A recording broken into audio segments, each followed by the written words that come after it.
오늘 마태복음 강의 8탄입니다. 수업 제목은 예수님의 재림을 알아보는 방법입니다. 오늘의 본문입니다. 마태복음 2장 1절부터 10절까지 2절부터 10절까지 같이 봉독합시다. 이제 헤롯 시대에 예수님께서 유대 베들레헴에서 태어나심에 보라, 동쪽으로부터 지혜자들이 예루살렘에 와서 이르되 유대인들의 왕으로 태어나신 분이 어디 계시냐?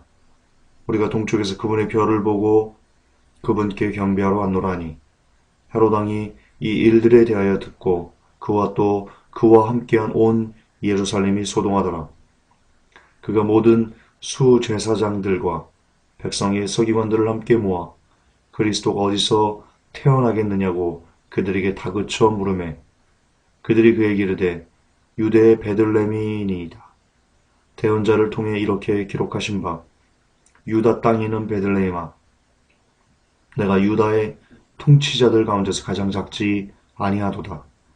내게서 한 다스리는 자가 나와 내 백성 이스라엘을 다스리리라 하셨나이다 하며, 이에 헤롯이 은밀히 지혜자들을 불러 그 별이 나타난 때를 부지런히 그들에게 묻고 그들을 베들레헴으로 보내며 이르되 가서 어린아이를 부지런히 찾아보고 그를 찾거든 내게 말을 다시 전해주어 나도 가서 그에게 경배하게 하라 하니라.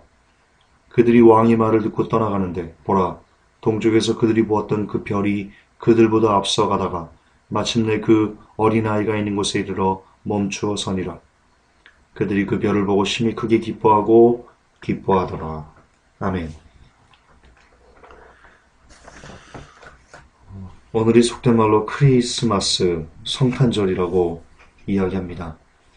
그러나 거듭 반복하지만 여러분들이 지금 이 시간 예배가 끝나고 나서 네이버 백과사전에, 아니 그냥 네이버 검색창에 크리스마스의 유래 혹은 크리스마스라고 쳐보시면 네이버 백과사전 지식에 크리스마스란 태양신을 숭배하던 이교도들의 절기가 거기서부터 유래됐다 라고 여러분 나오는 것을 여러분들이 직접 확인할 수 있을 겁니다. 어쨌든 많은 교회가 그것을 알고 있으면서도 그래도 그 정신을 기르는 게 중요하다라고 말하면서 계속 지키는데요. 아시겠지만 회복교회는 크리스마스 따위입니다.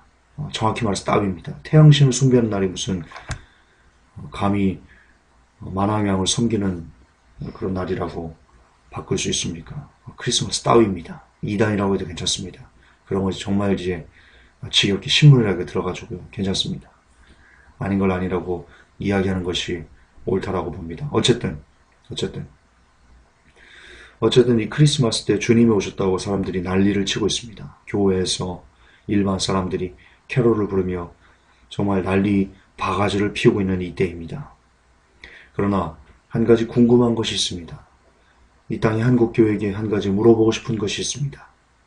기쁘다 구주 오셨네를 그들이 소리쳐서 외치고 있습니다. 그리고 어제는 크리스마스 이브라고 각종 다양한 행사, 칸타타니 많은 것들을 하고 있습니다. 그렇게 주님이 태어나셨음을 기리면서 기뻐한다고 그렇게 소리치고 있습니다.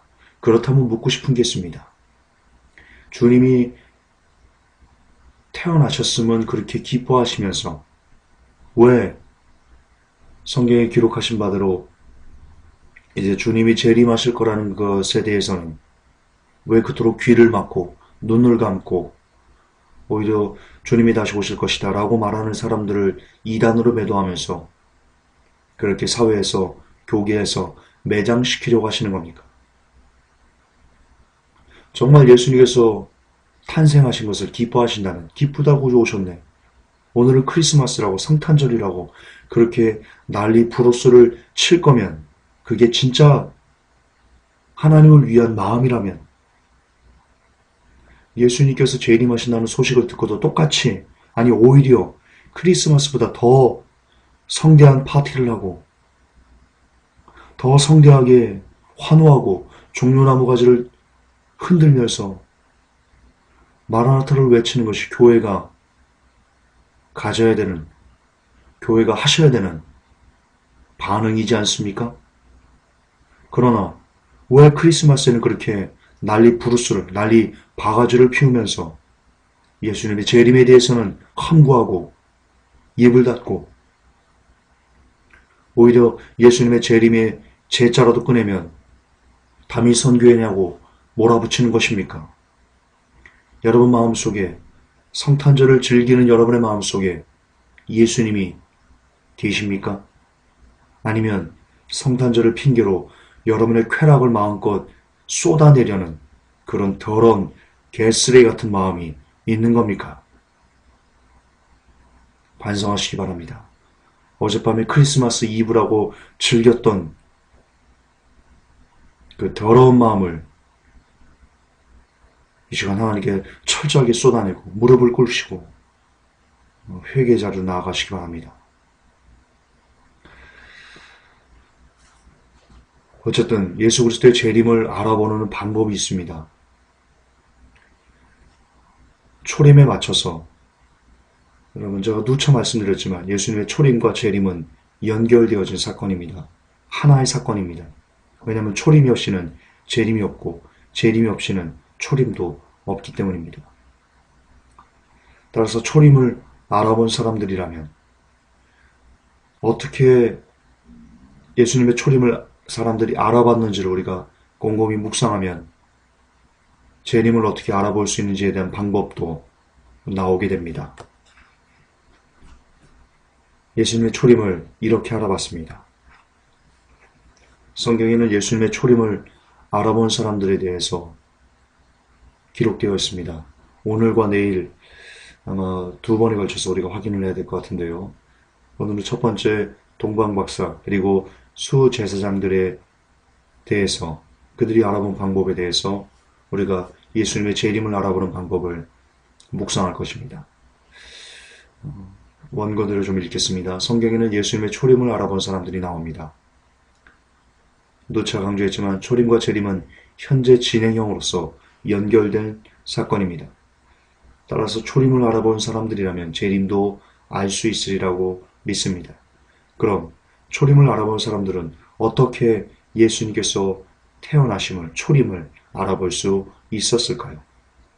이것을 알고 배워서 우리도 똑같이 따라하면 우리는 반드시 재림을 알 수 있을 거라고 믿습니다. 첫째, 동방박사들을 우리가 배우셔야 됩니다. 오늘 읽은 본문 마태복음 2장부터 2장 1절부터 10절까지에는 동방박사가 나옵니다.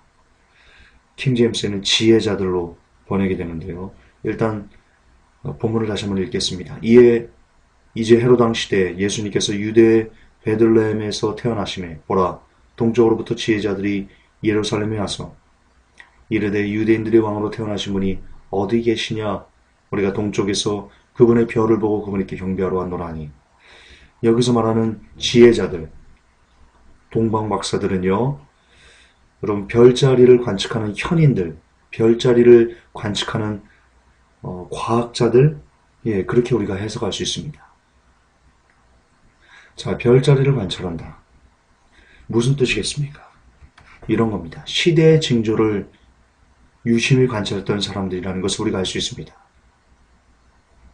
이 동방박사들은, 지혜자들은 하늘의 1월 성신의 변화를 통해서 예수님의 탄생을 알았습니다. 하늘의 1월 성신의 변화를 유심히 관찰한다는 것은 이 시대의 징조를 유심히 관찰한다는 것과 여러분 동의어라고 할 수 있습니다. 따라서 우리도 동방박사들처럼 이 시대의 징조를 유심히 읽어야만 합니다. 특히 지금 시대는 동방박사들이 예수님을 알아본 그런 1월 성신의 징조보다도 그보다 몇십 배나 더, 몇백 배나 더 뚜렷한 예수님의 재림의 징조들이 우리에게 주어지고 있습니다. 특히 자연의 징조, 경제의 징조, 세상의 징조, 그리고 베리칩. 아시겠지만 어제 여러분 베리칩 뒷다리를 긁는다. 그 글을 통해서 여러분들은 베리칩이 짐승의 표라는 것을 너무나 뚜렷한 그 증거를 확인할 수 있으셨을 겁니다. 그것이 뜻하는 것은 베리칩이 짐승의 표라는 것을 뜻하는 것은 여러분, 그 어떤 징조보다도, 그 어떤 예수님의 재림의 징조보다도 너무나 뚜렷한 마지막 시대의 징조입니다. 짐승의 표가 나왔습니다. 짐승의 표가. 그러면 모든 징조는 솔직히 다 나온 겁니다. 뭐가 더 나와야 되겠습니까? 따라서 우리 회복교회 성도님들은 회복교회 카페에 실시간으로 올라오는 재림의 징조들을 그렇게 유심히 관찰하고 연구하고 묵상하는 것이, 그것이야말로 과거 동방 박사들이 했던 그 일을, 그 시대의 징조를 유심히 살펴서 예수님의 초림을 알게 된 것을 이 시대에 똑같이 재현하는 그런 귀한 사역이다. 따라서 징조하라 뭐하냐, 경제 붕괴하라 뭐하냐 라고 말하는 것은 이 동방 박사가 과거 했던 시대의 징조를 알아 예수님의 초림을 알았던 그 일을 방해하는 대단히 악한 마귀적인 가르침이라는 것을 여러분 기억하셔야 됩니다. 어떤 말이 들려도 여러분, 말씀에 입각해서 재림의 징조들을 유심히 살펴보는 것은 거듭 반복하지만 매우 귀한 일이다. 따라서 시간이 있을 때마다 카페에 들어와서 이 시대의 흐름을 면밀히 감찰하는, 그래서 예수님의 발자국 소리에 더욱더 귀를 쫑긋 세워서 들을 수 있는 그런 복된 여러분이 되시기를 축복합니다. 두 번째입니다. 말씀을 알아야 합니다. 물론 첫 번째도 말씀을 알아야 됩니다. 말씀을 알고 시대의 징조를 분석해야 되는 거기 때문입니다. 그러나 더욱더 직접적으로 말씀을 알아야 되는 이유는요, 이 수제사장들과 서기관들 때문입니다. 여러분, 수제사장들과 서기관들은요, 헤롯이 예수님을 죽이는데 공헌했던 공헌자들이고요, 그리고 나아가 예수님을 십자가에 못 박아 죽이게 했던 1등 공신들입니다. 그런데 아이러니하게도 그들은 예수님의 탄생을 알았다라고 성경은 기록하고 있습니다. 5절, 6절 보십시오. 헤롯이 묻습니다. 그들이 그에게 이르되, 그러니까요, 이 서기관들이 헤롯에게 이르되, 유대의 베들레헴입니다. 대언자들을 통해 이렇게 기록하신 바, 이거 구약 성서를 얘기하는 겁니다. 구약 성경을 얘기하는 겁니다. 구약 성경이 이렇게 예언되어 있습니다. 유다 땅에 있는 베들레헴아, 내가 유다의 통치자들 가운데서 가장 작지 아니하도다. 내게서 한 다스리는 자가 나와 내 백성 이스라엘을 다스리라 하셨나이다 하며, 이렇게 기록되어 있습니다.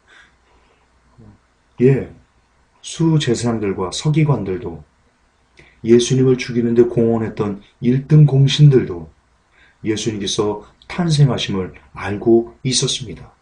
왜 그들이 예수님의 탄생을 알고 있었습니까? 하나님 그들을 사랑하셔서 꿈에 그들이 나타나셔서 알려주신 겁니까? 그들이 환상으로 본 겁니까? 아닙니다. 그들이 말씀을 알았기 때문입니다. 물론 지식적으로 안 거죠. 그걸 가슴으로 받아들이지 않은 거죠. 어쨌든 따라서 말씀을 읽는다면, 여기서 요는 이겁니다. 그들이 말씀을 읽었는데 왜 예수님께서 주인 되심을 알지 못했는가? 그것은 다른 문제입니다. 지금 그것을 이야기하려면 굉장히 길어집니다. 이것만 보시면 됩니다. 그들이 말씀을 알았습니다. 말씀을 읽었습니다. 그래서 예수님께서 탄생하신 것을 알았습니다. 그렇다는 것은 심지어 악인이라고 할지라도 말씀만 안다면 주의 다시 오심을, 주의 초림을 알 수 있었다. 따라서 이 시대도 똑같이 악인이라고 할지라도 말씀만 안다면, 말씀만 읽는다면 주의 다시 오심을 누구든지 알 수 있을 것이다. 예, 그것이 우리에게 주는 교훈입니다. 그렇습니다. 말씀을 읽으면 예수님이 왕됨을 싫어하는 사람이라고 할지라도 예수님의 오심을, 재림을 알 수 있게 됩니다. 하물며 예수님의 왕됨을 사모하는 여러분들이겠습니까? 그러므로 말씀을 읽으면 얼마나 더 우리가 예수님의 재림에 대해서 정확히 알 수 있겠습니까? 그래서 성경은 이렇게 말하고 있습니다. 데살로니가전서 5장 4절부터 5절에 형제들아 너희는 어두움에 있지 아니하며 그날이 도적같이 너에게 임하지 못하리니 너희는 다 빛의 아들이요 낮의 아들이라. 우리가 밤이나 어두움에 속하지 아니하나니. 보셨습니까? 말씀을 사모하고 주야로 말씀을 읽고 묵상하면 우리는 빛의 자녀가 될 수 있습니다. 그리고 빛의 자녀는 예수님의 재림을 누구보다도 뚜렷이 알 수 있는 그런 사람들이 되는 것입니다. 결론입니다. 이 시대에 예수님의 재림을 알 수 있는 너무나 명확한 방법이 있습니다. 누구나 다 이렇게만 하면 예수님의 재림을 알아볼 수 있습니다. 그 중간 결론을 내려드리겠습니다. 첫째, 시대의 징조를 면밀히 분석하십시오. 둘째, 말씀을 부지런히 읽고 묵상하십시오. 또 다른 방법들이 있습니다. 그것은 내일 이 시간에 하겠습니다. 하나님, 동방 박사와 그리고 서기관과 제사장들이 예수님의 초림을 알아본 방법에 대해서 우리가 묵상했습니다. 우리도 그들처럼 그들이 썼던 방법을 이 시대에 똑같이 재현해낼 수만 있으면, 구현해낼 수만 있으면 우리도 역시 이 시대에 예수님께서 재림하시는 그 발자국 소리를 우리가 미루어 짐작할 수 있으리라고 확신합니다. 이 시간 우리 회복교회 성도님들 그리고 메시지 듣는 모든 사람들에게 지금 제시했습니다. 시대의 징조를 면밀히 분석하라. 그리고 말씀을 부지런히 읽어라. 예, 이 말씀을 가슴으로 받아서 오늘부터 열심히 시대의 징조를 깨달아 알기 위해서 노력하고 그리고 말씀을 더욱더 묵상해서 예수님의 다시 오심을 예비할 수 있는 복된 영혼들 될 수 있도록 인도해 주시옵소서. 예수님의 이름으로 기도합나이다.